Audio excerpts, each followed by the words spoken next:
Hello, please feel at case mister link എന്ന് പറയുന്ന Chinese ഡ്രാമയുടെ ആദ്യത്തെ എപ്പിസോഡുകളെല്ലാം നിങ്ങൾ കണ്ടു എന്ന് കരുതുന്നു. അപ്പോൾ നമുക്ക് സ്റ്റോറി എന്തായെന്നൊന്ന് നോക്കിയാലോ. അതിനു മുന്നേ ഡ്രാമയൊക്കെ നിങ്ങൾ ഇഷ്ടപ്പെടുന്നവരാണ് എന്നുണ്ടെങ്കിൽ ഒന്ന് സബ്സ്ക്രൈബ് ചെയ്യണേ. അപ്പോൾ നമുക്ക് കഥയിലോട്ട് പോവാം. അടുത്തതായി നമ്മൾ കാണുന്നത് ആനിന് ബോധം വരുമ്പോൾ ലിൻ അവളുടെ അരികിലായി ഇരിക്കുന്നതാണ്.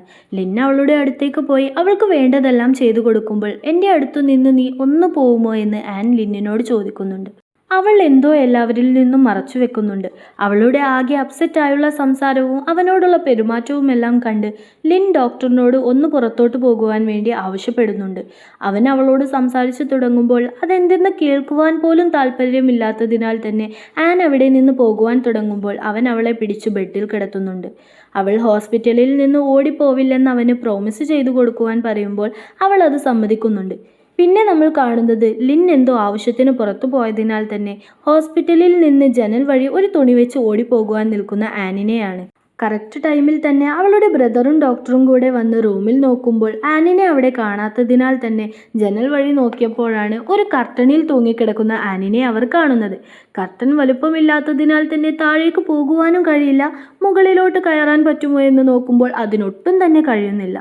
ഡോക്ടറിനോട് ആ ഒരു തുണി പിടിച്ചു നിൽക്കാൻ പറഞ്ഞ് ബ്രദർ താഴേക്ക് പോകുന്നുണ്ട്. ആനിനു പിടിച്ചു നിൽക്കാൻ കഴിയാതെ വന്നപ്പോൾ അവൾ താഴേക്ക് ചാടിയതും ബ്രദർ അവളെ പിടിക്കുന്നുണ്ട്. എന്തൊക്കെയാണല്ലേ ആൻ ഒപ്പിക്കുന്നത്. എന്തായാലും അവൾ ബ്രദറിൻ്റെ കൂടെ വീട്ടിലേക്ക് പോയിട്ടുണ്ടായിരുന്നു. ലിൻ ഹോസ്പിറ്റലിൽ വന്ന് നോക്കുമ്പോൾ അവളെ അവിടെ കാണാത്തതിനാൽ തന്നെ അവളുടെ വീട്ടിലേക്ക് പോകുന്നുണ്ട്. അവൻ അവിടെ എത്തിയതും ഡോറ് തുറക്കുന്നത് ആനിൻ്റെ ബ്രദർ ആയിരുന്നു. അവനെ മൈൻഡ് ചെയ്യാതെ റൂമിലേക്ക് കയറുവാൻ നോക്കുന്ന ലിന്നിനെ അവൻ തടയുന്നുണ്ട്. അങ്ങനെ രണ്ടുപേരും അടിയായിരിക്കുമ്പോഴാണ് ആൻ അങ്ങോട്ട് വരുന്നത്. ആൻ അവനെ കണ്ടതും ബ്രദറിൻ്റെ കയ്യിൽ പോയി പിടിക്കുന്നുണ്ട്. എനിക്കൊന്നും തന്നെ സംസാരിക്കുവാനില്ലെന്ന് ആൻ പറയുമ്പോൾ ഞാൻ നിന്നെ ഒന്ന് കാണുവാൻ വേണ്ടി വന്നതാണെന്ന് അവൻ മറുപടി നൽകുന്നുണ്ട്.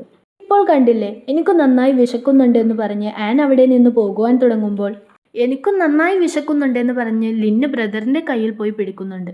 അത് കാണുന്ന ആൻ അവനോട് ദേഷ്യപ്പെട്ട് അവിടെ മാറി നിൽക്കുമ്പോൾ ലിൻ അവളുടെ അടുത്ത് പോയെങ്കിലും അവൾ അവനെ അവോയ്ഡ് ചെയ്യുന്നത് കണ്ടതിനാൽ തന്നെ അവൻ അവിടെ നിന്ന് പോകുന്നുണ്ട്. പിന്നെ നമ്മൾ കാണുന്നത് ആൻ ഉറക്കത്തിൽ എന്തോ കണ്ട് നെറ്റി എണീറ്റ് നോക്കുമ്പോൾ അവളുടെ റൂമിൽ അതിൻ്റെ ഓണർ വന്ന് സാധനങ്ങളെല്ലാം പാക്ക് ചെയ്യുകയാണ്. അങ്ങനെ അവളെ ആ ഒരു റൂമിൽ നിന്ന് അവർ പുറത്താക്കുന്നുണ്ട്.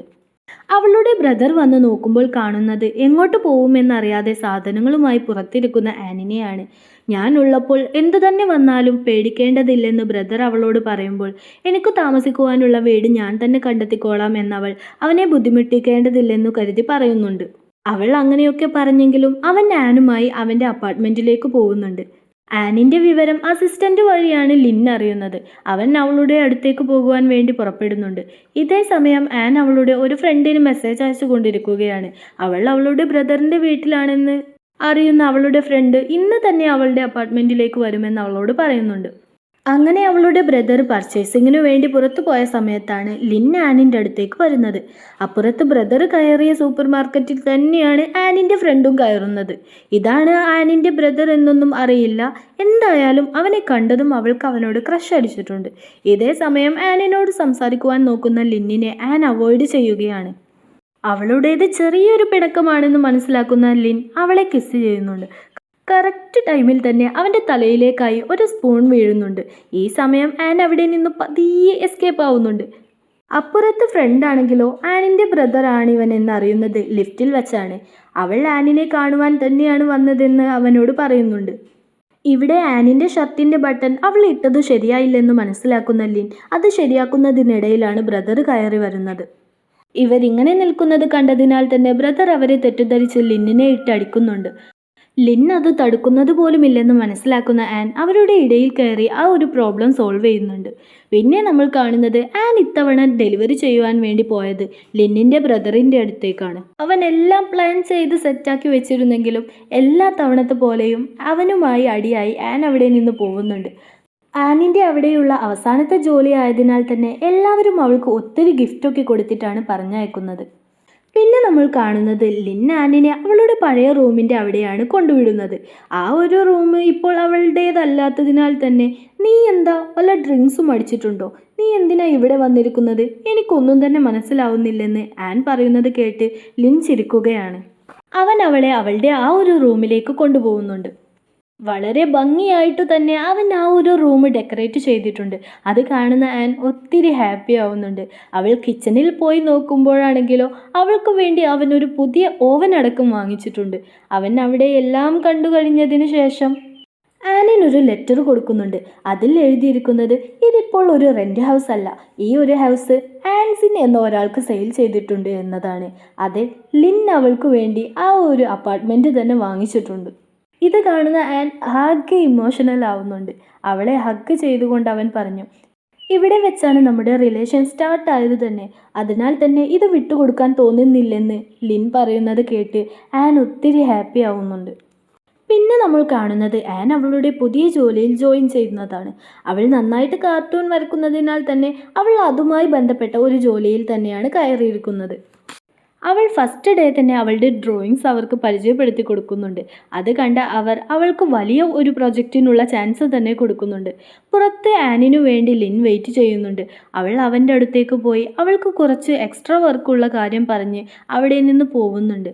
അവൾ പുതിയ കാർട്ടൂണൊക്കെ റെഡിയാക്കി പോകുവാൻ വേണ്ടി പുറത്തിറങ്ങിയപ്പോൾ ലിൻ അവിടെ എങ്ങും പോവാതെ അവൾക്ക് വേണ്ടി വെയിറ്റ് ചെയ്തിരിക്കുകയാണ്. അവൾ അവൻ്റെ കൂടെ വളരെ ഹാപ്പി ആയിരിക്കുന്നതെല്ലാം മറഞ്ഞു നിന്നുകൊണ്ട് ഒരു വില്ലത്തിയെപ്പോലെ അവളുടെ ഫ്രണ്ട് നോക്കി നിൽക്കുന്നുണ്ട്. അടുത്തതായി നമ്മൾ കാണുന്നത് ലിൻ ആനിനെ കാണുവാൻ വേണ്ടി അവളുടെ ഓഫീസിലേക്ക് പോകുമ്പോൾ അവൾ അവളുടെ ഒരു ഫ്രണ്ടിനെ മീറ്റ് ചെയ്യുവാൻ വേണ്ടി ഗ്രാമത്തിലേക്ക് പോയതാണെന്ന് അവിടെയുള്ള ഒരാൾ വഴി ലിൻ അറിയുന്നുണ്ട്. അവളെ അന്ന് ഉപദ്രവിക്കാൻ ശ്രമിച്ച ആ ഒരു ഫ്രണ്ടിൻ്റെ അടുത്തേക്കാണ് അവൾ പോകുന്നതെന്ന് മനസ്സിലാക്കുന്ന ലിൻ പെട്ടെന്ന് തന്നെ അവളുടെ അടുത്തേക്ക് പുറപ്പെടുന്നുണ്ട്. ആൻ അവിടെ എത്തി അവളുടെ ആ ഒരു ഫ്രണ്ടിനെ വിളിച്ചു നോക്കുമ്പോൾ അവിടെ ആരും ഇല്ലാത്തതുപോലെയാണ് കാണുന്നത്.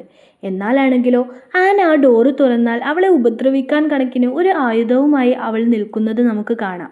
ആൻ ആ ഒരു ഡോറ് തുറക്കുവാൻ വേണ്ടി വരുന്നതും ലിൻ അവിടെ എത്തി അവളെ തടയുന്നുണ്ട്. ലിന്നിൻ്റെ ശബ്ദം കേട്ടതിനാൽ തന്നെ ആ ഒരു ഫ്രണ്ട് അവിടെ നിന്ന് പോയിട്ടുണ്ടായിരുന്നു. അവൾക്ക് ആ ഒരു ഫ്രണ്ടിനെ മീറ്റ് ചെയ്യേണ്ടതിനാൽ തന്നെ അവൾ വരുമെന്ന പ്രതീക്ഷയിൽ അവർ അവിടെ കുറച്ച് ടൈം നിൽക്കുന്നുണ്ട്.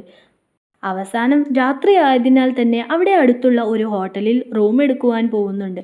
അവർ 2 റൂമാണ് ചോദിച്ചതെങ്കിലും അവിടെ ആകെ ഒരു റൂമുള്ളൂ എന്നറിയുമ്പോൾ വേറെ ഒരു വഴിയും തന്നെ ഇല്ലാത്തതിനാൽ അവർ ആ ഒരു റൂം എടുക്കുന്നുണ്ട്. ഇതേ സമയം ഒത്തിരി ലേറ്റായിട്ടും ആനിനെ കാണാത്തതിനാൽ അവളുടെ ബ്രദർ അവളെ അന്വേഷിച്ച് ഇറങ്ങിയിട്ടുണ്ട്.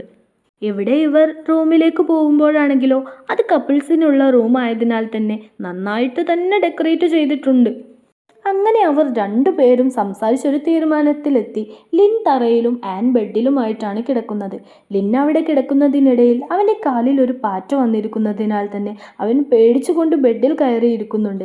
കാരണം മനസ്സിലാക്കിയ ആൻ ഒരു ബുക്ക് വെച്ച് അതിനെ കൊല്ലുന്നുണ്ട്. ഇനിയൊന്നും അത് വരില്ല, നീ പോയി കിടന്നോ എന്ന് പറയുമ്പോൾ ഞാൻ ഇനി അവിടെ കിടക്കില്ല, നീ തന്നെ കിടന്നോ എന്ന് ലിൻ അവളോട് പറയുമ്പോൾ കിടക്കുവാൻ വേണ്ടി പോകുമ്പോൾ അവൾക്കും ചെറിയൊരു പേടി.